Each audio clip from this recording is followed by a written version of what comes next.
So no agreement with the EU, but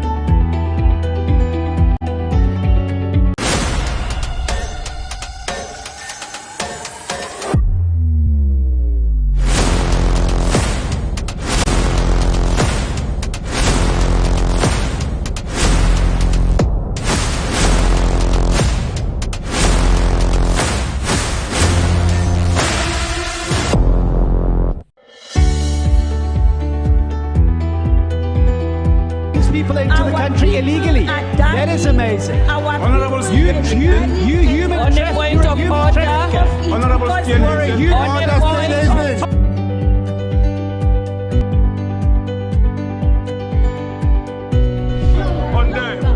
They are not picking our calls. They made up their minds. so no agreement with the EU, but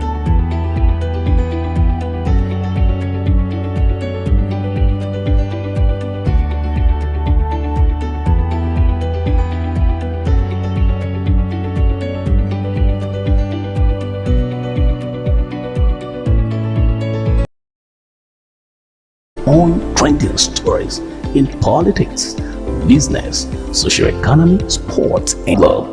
Stay focused on the fact today, only on ATM.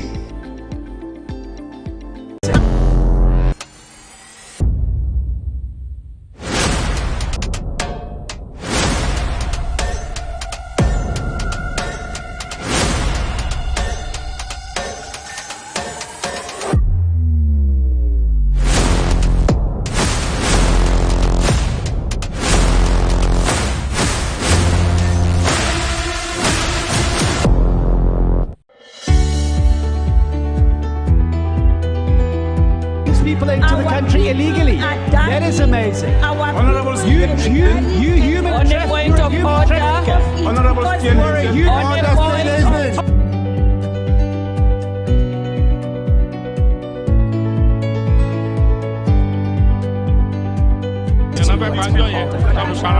so no agreement with the EU, but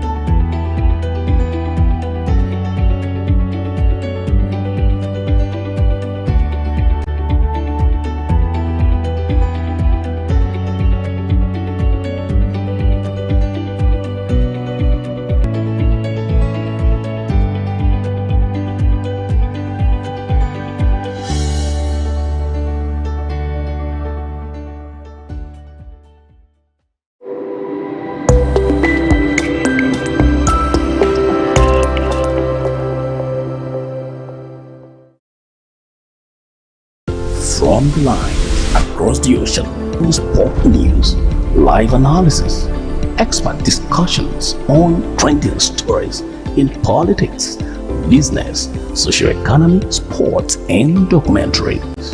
So catch all the updates on the happenings around the globe. Stay focused on the fact today, only on ATM.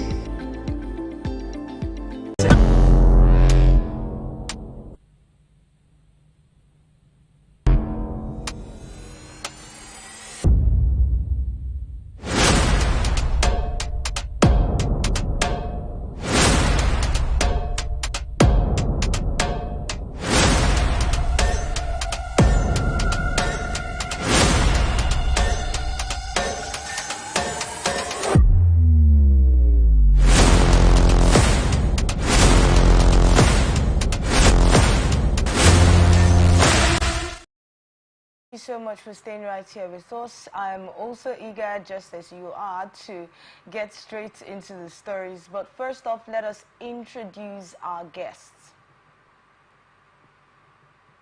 We have with us in the studio this morning. This one, like I told you earlier, is coming from Abia State. Igbo women have called for the immediate disarming of violent headsmen wreaking havoc in various communities in the southeast, lamenting that farmers are scared of going to farm due to attacks and criminal activities of the herders.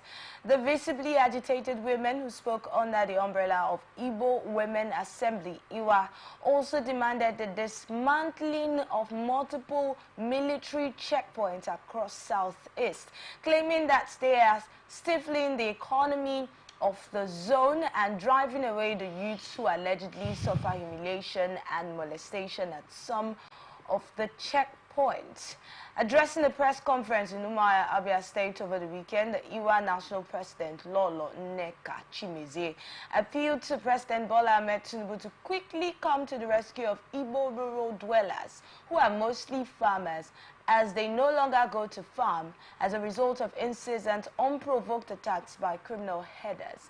Lolo Nneka, who was flanked by other women, regretted that no arrests had been made after the recent barbaric slaughter of farmers, including 2 brothers in Enugu State, by suspected headers. She also said that the excuse by the former president, I'm quoting her now, the excuse by the former president that he permitted herdsmen to bear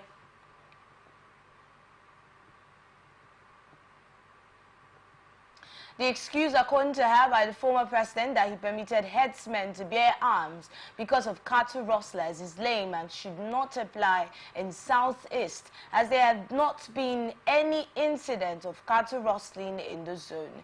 Iwa decried the high cost of food items in the zone, blaming it on the activities of these criminal headers, which have taken a toll on farmers.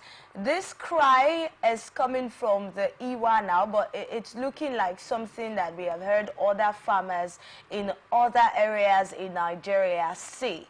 This is not the first time that farmers are crying about something like this or complaining about something like. In fact, we don't even need the farmers to complain. We have been hearing stories of the farmer headers clash. It has been on for years now. All right. So what are your thoughts on this particular story? You don't need to go too far, because even in Port Harcourt here, sometimes as you are driving along the road, this is, we are close to the airport road now. As you are driving along the road, you see the cattle and the rearers, you know, blocking the way. You have to beg. Only a couple of days ago, I think the Senate president said the cows are not citizens of Nigeria. The cows are not citizens of Nigeria. When they can block the road. They can block that. You literally beg for them to give way. You have to be moving behind just slowly. And with caution, because any of them can run riot.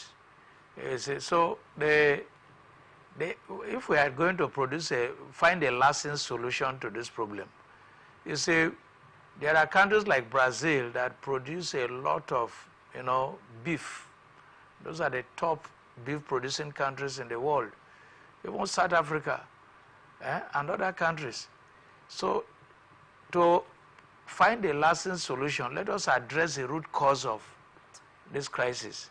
We know that cattle rustling is very common in the north, you know, because that place is more or less a savanna. Somebody can just come out and begin to use lethal arms on the cattle rearers. But not so with the forest belt in Nigeria. Igbo land is a part of the forest belt. Now, when, I don't know at what point the previous administration suggested that cattle rearers should bear arms. But even if they are going to bear arms, must it be to the detriment of the farmers? You see, look at the situation, the prevailing situation in Nigeria.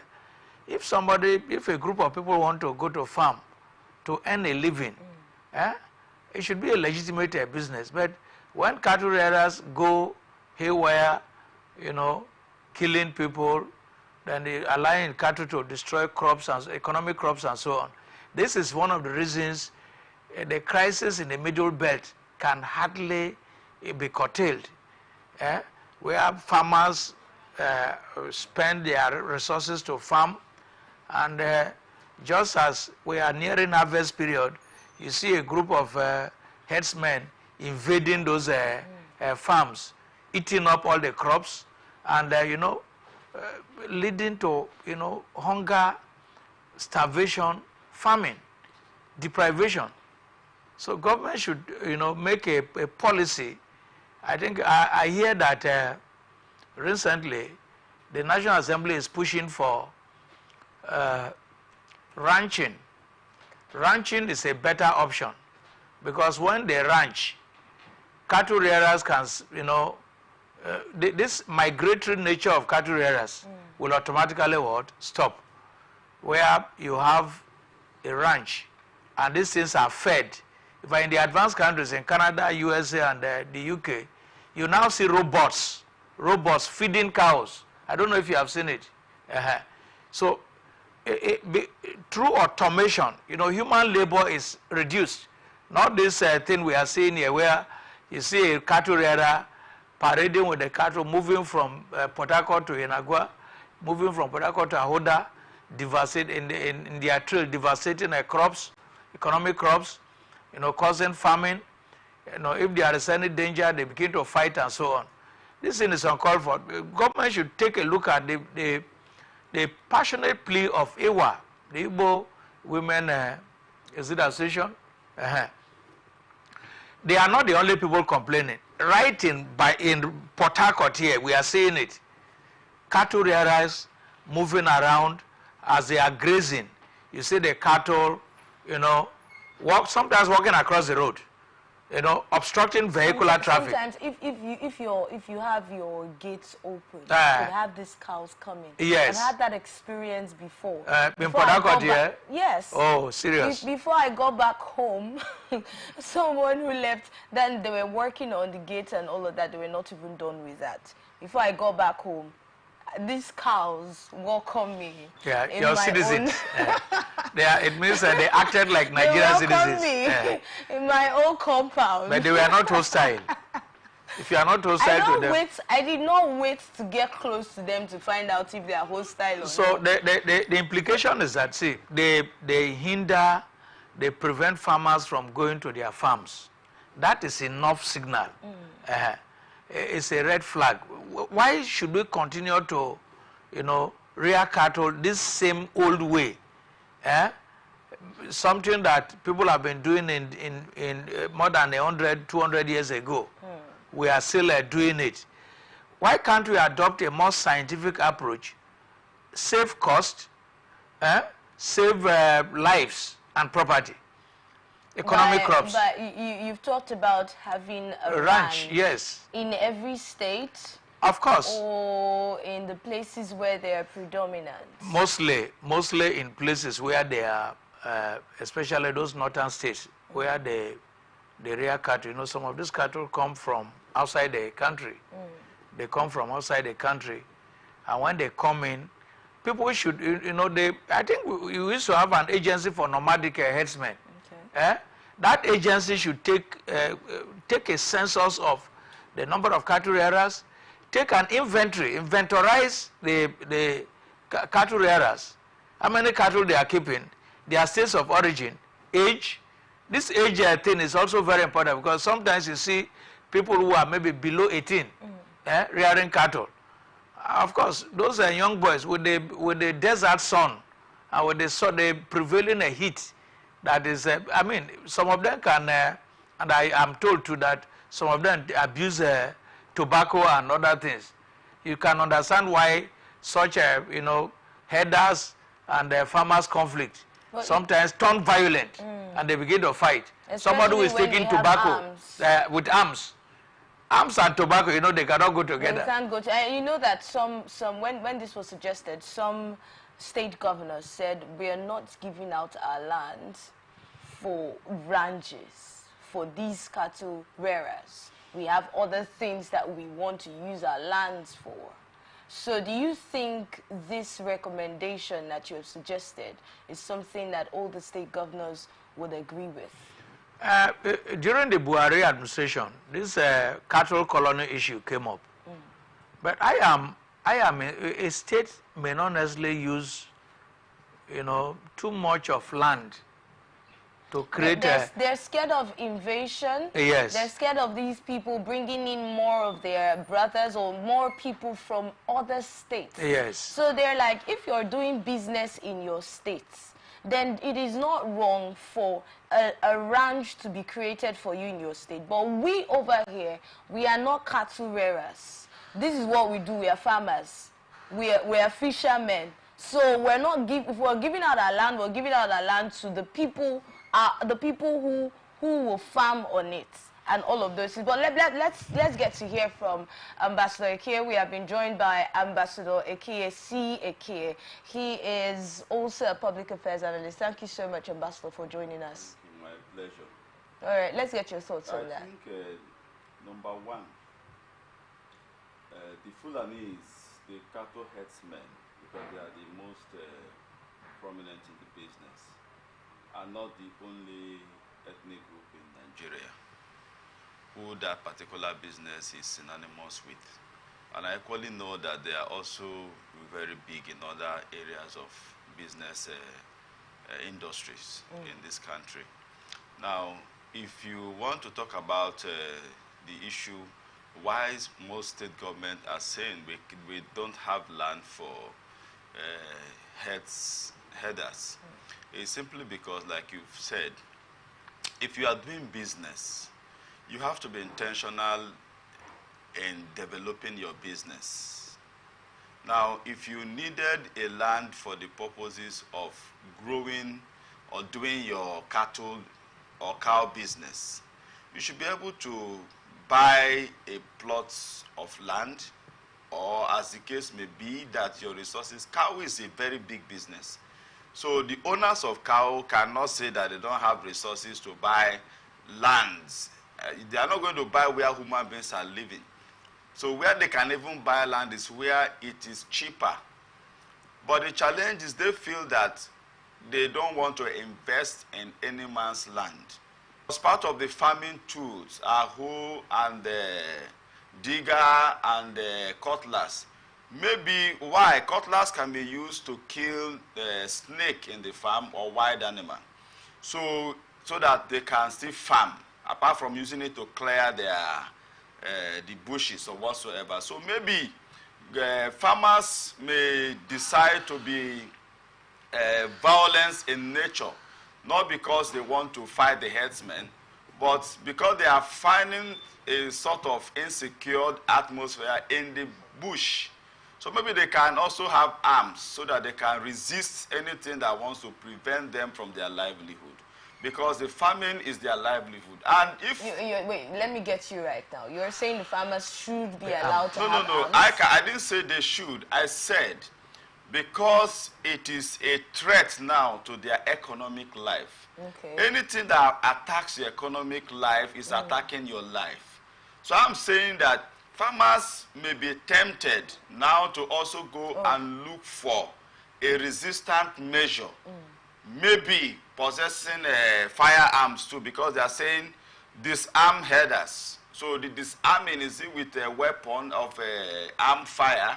So if it is armed fire, if government cannot disarm them, and they are not willing because they are unlawfully possessing those arms. So before you know, farmers too can also go and get firearms. All right, let's hear you, Dr. John. I saw you were trying to come in there. You see, if we are going to find a lasting solution, because this problem will continue.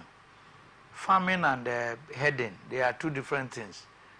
Now, if the state governments cannot provide land, it is my humble suggestion that the cattle rearers, whose occupation it is to, migrate from state to state and so on, yes, that's the occupation.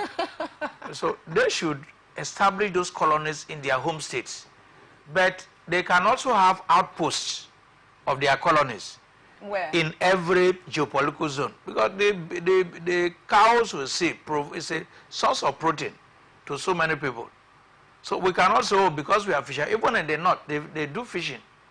But you'll be so shocked that you see people carrying this catfish and so on. Some from Adamawa State.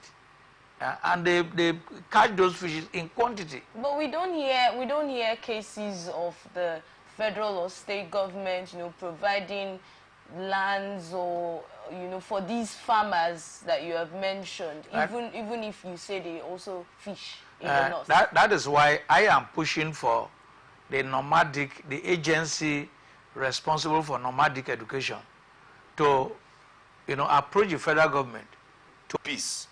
Because you think you must enforce your lifestyle to the next man. You may face resistance. And it's unfortunate that most of these herders are determined for war. And that's why the federal government and the civil people have seen it that it is a network, because when you see a reaction of herders in one particular community, it becomes a national herders issue. It becomes a global herders issue. So there is a kind of organized attempt to resist anybody that resists the herders. So, and if it is not carefully handled, that's why government seems to be sensitive with it. Unless we are saying that, well, maybe we might go in for a sort of kind of a war.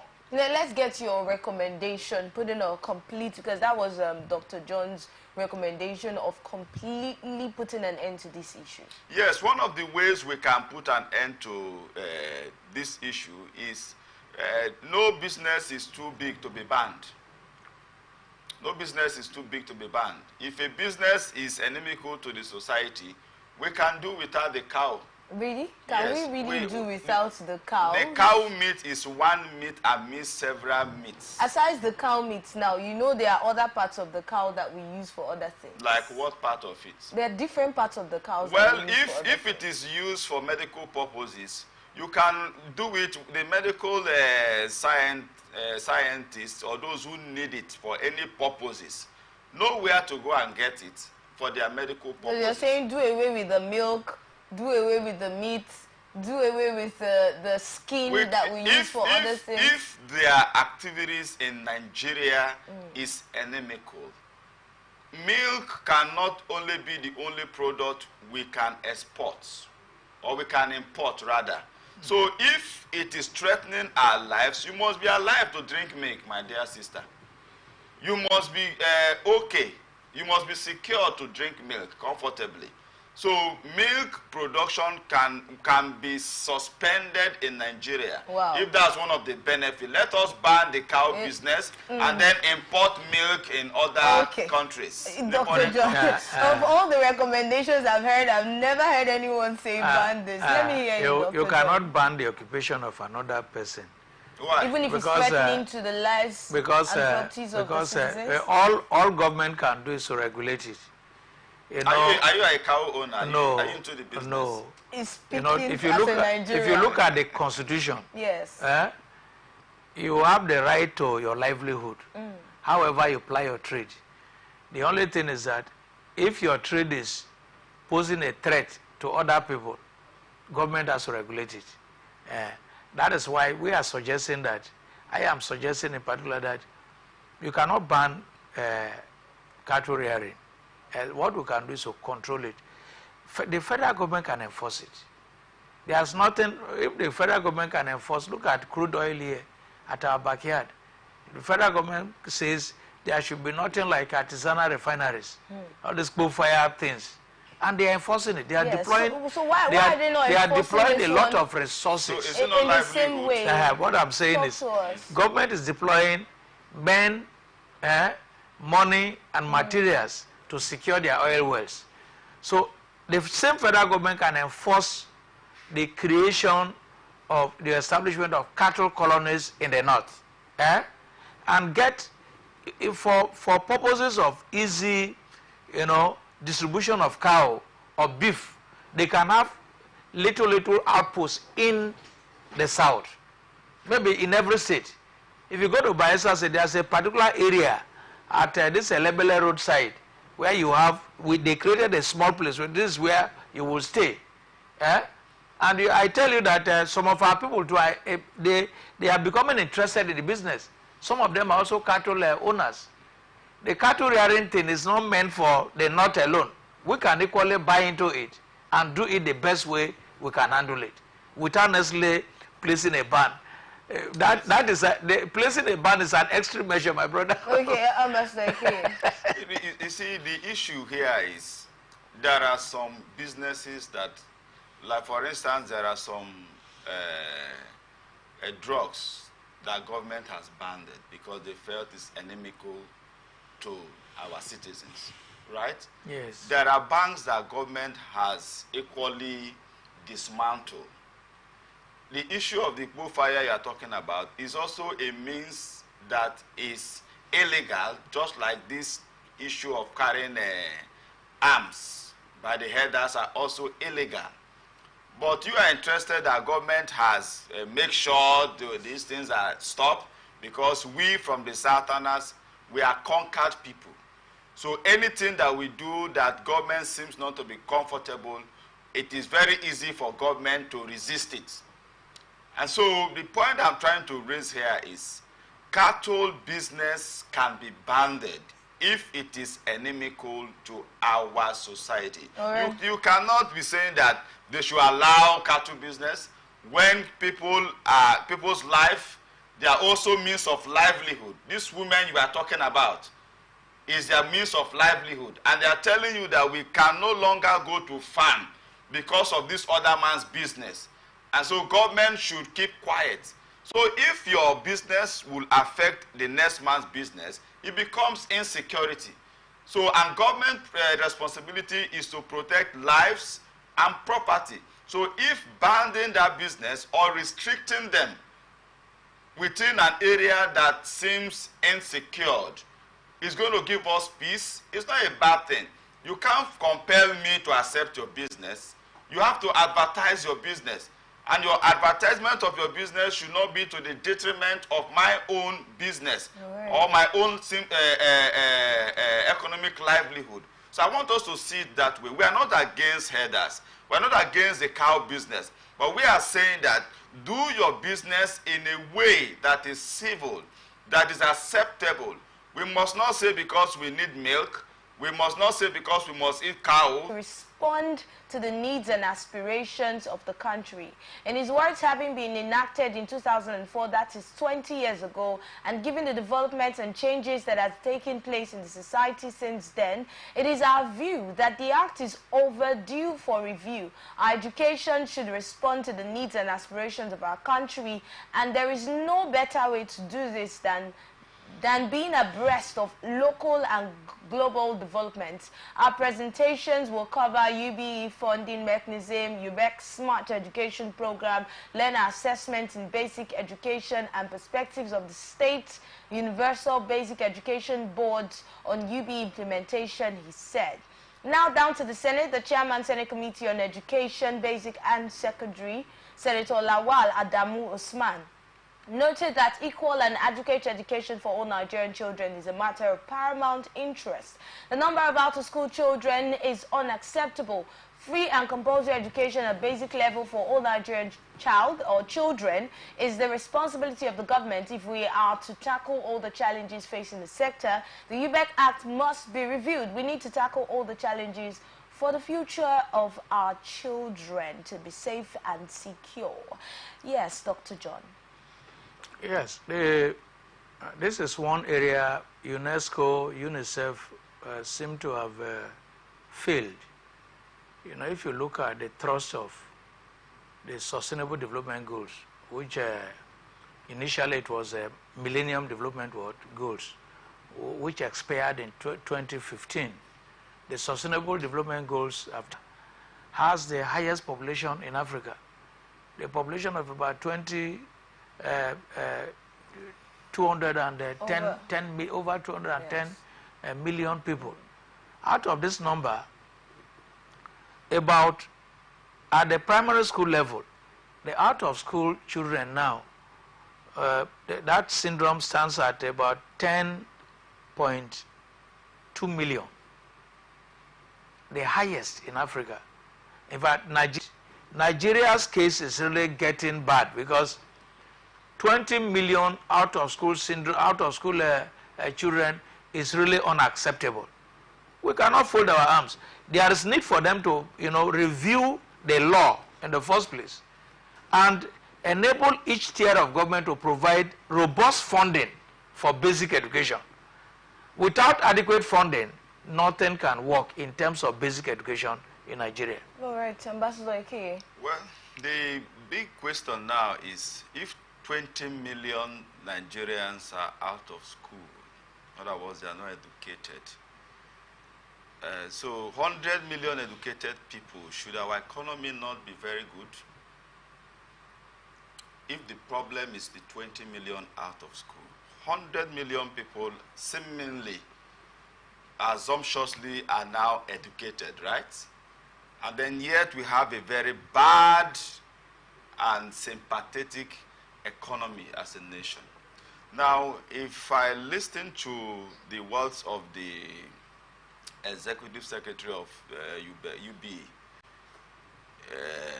the advocacy is we need to review our Universal Basic Education Policy Act so that it can be problem solving to our country, so that it can become a vehicle to solve our needs. That we also need to look at the global demands in education and then structure our educational system to meet global needs. Wonderful. Because education is supposed to meet needs. And that's why we are advocating. We are happy for all of this development because I have always been advocating that we should review our academic content, right? That because it's not working, it's failing. And we are happy that government at different levels now are keen in. It means that our advocacy was not just to make noise or to criticize anybody. We want solution. If something is not working, it is not working. Our educational system is not working. And I'm glad that the managers of these sectors now are realizing that.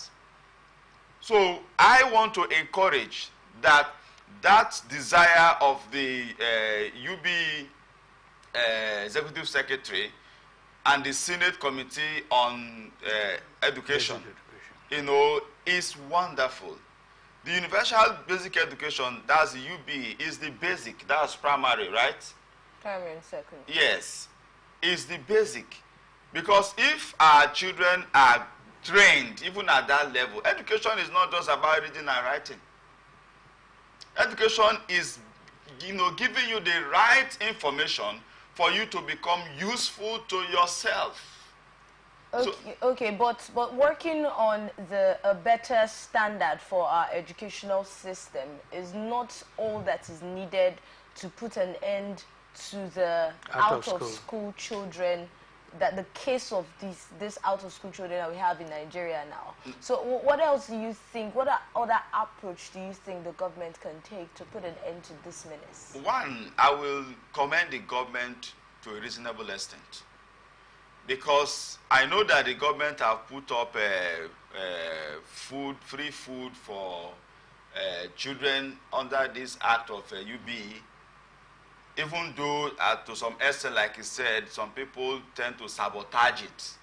The good intention of government most times are being sabotaged by so-called parents too, people who have children, but because their children are not in those schools, money approved for such purposes, you siphon it to build houses, train your own children abroad, which is wickedness. We should stop all of these things. Now, secondly, I equally know that government at some states have equally provided free books. In most of the states, they don't even pay school fees. I know in River State here, the UB, the students don't pay fees. Yes, we can check, they don't pay fees. You know, they provide the basic materials for them, for their education. If you want to enroll them too, you don't also need to pay money. Some of these schools which is also a good, at the end of the day, when you get to calculate some of the things that the students will still be asked to pay, it's more like the kids are still paying in school. No. You see, for instance, there are some things that the head teachers, we cannot claim that they don't collect little things in getting these children admitted. You're explaining it is like, oh, the public policy should be obeyed and so on. You'll be arrested and you'll be tried because you are violating a basic law of the land.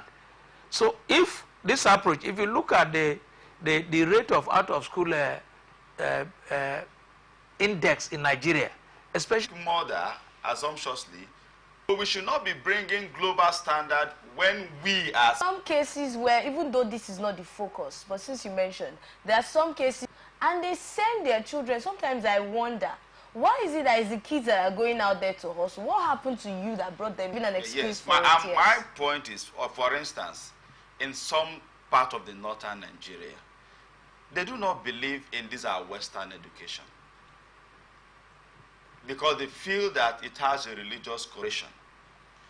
And then make education with the Arabic schooling. Now, education, like I said, is not just about, if a child in the north can read in the Arabic, whereas a child in the south may not be able to read in Arabic. So the two different things is the interests. So until the interest is addressed, to say, okay, because it could be sculpturing. A child will be interested in one of these techno-vocational areas and key into it. From primary? Yes. By the time he gets to junior secondary, he will push it further. By the time he gets to senior secondary, most students who are in the universities have no business being in the universities. Because they are, when you look at their career and so on, their careers, they can end it at the secondary school level and make a career out of it. Okay. Yes. So the content is important. Then secondly, the funding mechanism should also be tweaked so that local governments can contribute.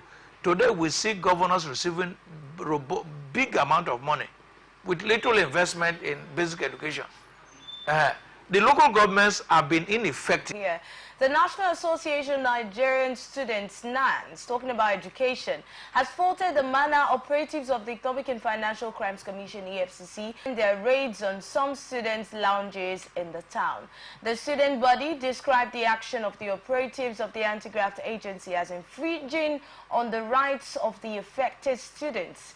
In a statement on Sunday by the Senate President of NANS, Comrade Akinte Afiz, the association said the June 7 raid, during which 127 students, males and females, were arrested, smacked of lack of regard for due process and justice. We acknowledge the need for the EFCC to combat cybercrime and uphold the rule of law. However, the breakdown of law and order witnessed during the raid is deeply concerning and unjust.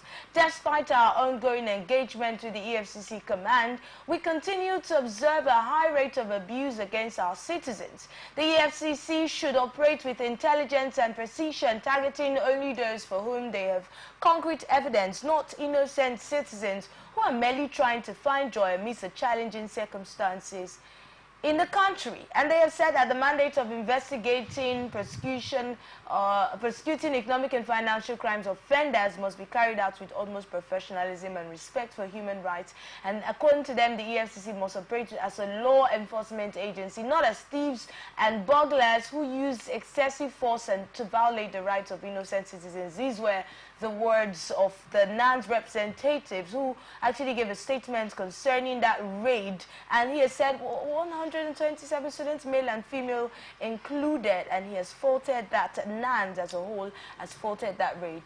Dr. John. 127, outrageous. It is a function of the EFCC to fight cybercrime. Cybercrime, crimes related to financial fraud and other economic atrocities committed by youths. In most cases, these crimes are Nigerians committed as a whole, not just youths. Of the policemen we have in Nigeria are not trained to actually investigate. They are trained to, the retributive nature of our law. Oh, Mr. A is a suspect. Just find him guilty. Let's get him arrested by any means necessary. Tell him he's guilty. He will. Guilty. Yeah, the kind of treatment they will give to him will be such that he will even say, "Please," instead of this kind of treatment, "I am guilty." The man never stole anything, but because of the beating, the electric shocking, and so on, the man say, "Please, instead for me to avoid this treatment, I am guilty." And so on. So our, self make policies to be able to tackle these root causes, the root cause of unemployment. Then society too is not, society is also an accomplice. Today, Every rich man is given a title. No matter, people will not want to find out how he made his money. But the moment you make money, you are given a chieftaincy title. That is the way it happens. So, because of, the society has de-emphasized morality. Some years back, if a son buys a car and gives to the father will say, I will not take. What did you do to get this money? The father will want to find out. But not anymore. Society is decaying gradually. And we have come to a level where the decadence is so high that even those who are supposed to be the custodians of morality are now assisting the decay. Right. To arrest, they should gather a lot of intelligence. So it makes their work very easy. You don't just to react, because the agency should be created to advise government on the economic and financial situation of her citizens. Do you think they are not in that position to do that? That's what I'm saying. You said they should be created for that. Then what do you think they were created No, for? I'm saying that I'm encouraging them that as an agency, you are not created to react against your citizens. All right. You are created to help your citizens in their economic and financial well-being. If the economic and financial well-beings of Nigerians are healthy, these things will be reduced. It didn't start today, but it's on the high increase.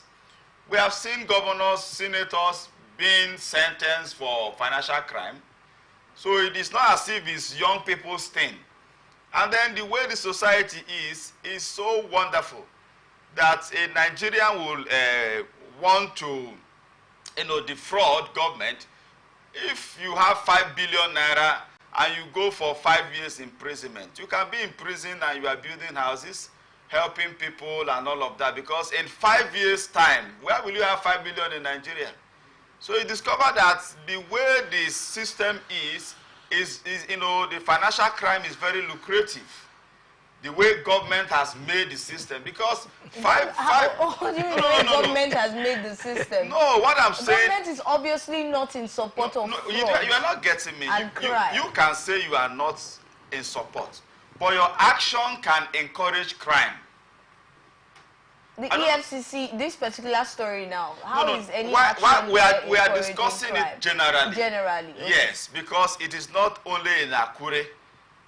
Last time they invaded you right, and so many places these acts are ongoing. So our advocacy is that government should not make crime lucrative, because if you make it lucrative, like I said, 5 billion naira, and you go for 5 years imprisonment, because you are sure that even if you are free moving about in 5 years in Nigeria, how will you get 5 billion naira in a bad economic situation? So we are saying that fix the economic situation so that crime will not be lucrative. All right. So while the government is fixing these primary issues that you have mentioned, you both have mentioned as a reason for cyber crime, how can we solve the problem of that? If there's any truth in this story, we know that this is not the first time we're hearing Nigerians complaining about let me use their words now, brutalizing, when the EFCC are brutalizing citizens according to them now. So let's assume there's some truth in this story. How do we solve that problem of not treating suspects like suspects? First of all, I think I did mention that, intelligence gathering is key to every investigation. Now, all those boys and girls, 227, 100, all those people they arrested, they are all suspects until proven what? Guilty. That is the position of the law. So, intel gathering is very, very important. So, yes, EFCC and the regular police should train and retrain its operatives. All right, so I'll take that as your point there now, Yes. because we need to move on. It's okay. Let's have yours in 1 minute now. Let's not see the suspect of financial crime as a lucrative customers. I'm talking about the security operative now, because none of these guys will be bailed with anything less than 100, 150,000. So economically, 100,000 times 100. That's just you're just placing a statement. Yes, you're just calling an amount. I'm saying assumptuously. Okay, I'm not saying. I said assumptuously. Okay, all right. It's not like you have seen such a case. I'm saying that they should not be seen as potential customers. Right. Thank you so much, Ambassador Ekie. A political and civil rights activist, Aisha Yusufu, has called for the scrapping of the Nigerian Senate to reduce the cost of governance. Yusufu, co-founder Bring Back Our Girls movement, made the call in an interview with newsmen on Sunday in Lagos. She was reacting to calls in some quarters that the country should jettison its bicameral legislature and adopt a unicameral legislature to reduce the cost of governance. So unicameral legislature is a system with one chamber or house, as opposed to a bicameral legislature which has two chambers, that's the Senate and House of Representatives. She said Nigeria could alternatively consider reintroduction of the parliamentary system of governance to reduce the heavy funds that are spent on the National Assembly. This is her recommendation. According to her, until something is done about the cost of running governance and corruption, Nigerians will not feel the dividends of democracy. Dr. John, just last week you mentioned reducing the cost of governance. Now, this is a recommendation towards that direction. What are your thoughts? Yes, since the Second Republic, the issue of the high cost of governance in Nigeria has been a contending issue. There are contentions that if we adopt a parliamentary system, some of the ministers are also members of cabinet. So they will receive the same amount of money as salaries and personal emolument and so on. In Nigeria, if you go to the UK, for instance, the number of ministers they have, you know their houses, you know what they earn. There is transparency, financial transparency and accountability.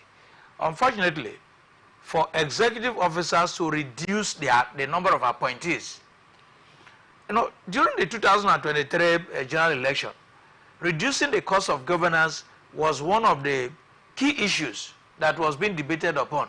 I'm so shocked that Tinubu took office and still appointed a wide array of ministers. When you appoint one minister, it does not end with the minister. The minister will appoint his EA, executive assistant, special advisor on the cost of governance, reduce the number of appointees we have, cut down on this thing, and ensure that even the money we are paying, even the recurrent expenditure can be reduced to the barest minimum. Now, Aisha has said that the Senate has been turned into a retirement home for a lot of ex-governors, right? So what are your thoughts on the whole of this? You see, the Nigerian Senate, even if globally, Americans, you have people who are 80s, 90s, 70s, 60-something, 50-something in the Senate. So it's here that we feel that our old people, their brain is old. Now, the reason she stated that, in her words, she feels that this is a retirement home for a lot of ex-governors who, according to her, have failed as governors. Now they come here. Well, the issue of you can fail in execution, you may not fail in policy making. So policy making is not very demanding. I'm not holding brief for any. So the point I'm trying to advocate is, when you talk about reducing the cost of governance in Nigeria, most times, forgetting that governance is a holistic thing. Now you are saying reduce the cost of governance in Nigeria. You are equally saying that every government worker is part of governance. And then we are here saying that we should add money for labor, Nigerian labor. Now, when you talk about take off the Senate, we are talking about should we run a monarchical system of government? We are a democratic nation. Our problem as a country is not even the funds. If not that our economy is having issues now. The advocacy for reduction of the cost of governance did not start today. We have money, but our leaders, most of them are not sincere. Let me give you, for instance. Go on. As River State is now, if assumptuously we generate 34 billion naira, right, in a particular month, what is the population of Rivers people? Doc, I'm not very good in mathematics, but if, for instance, Rivers indigenes are 20 million,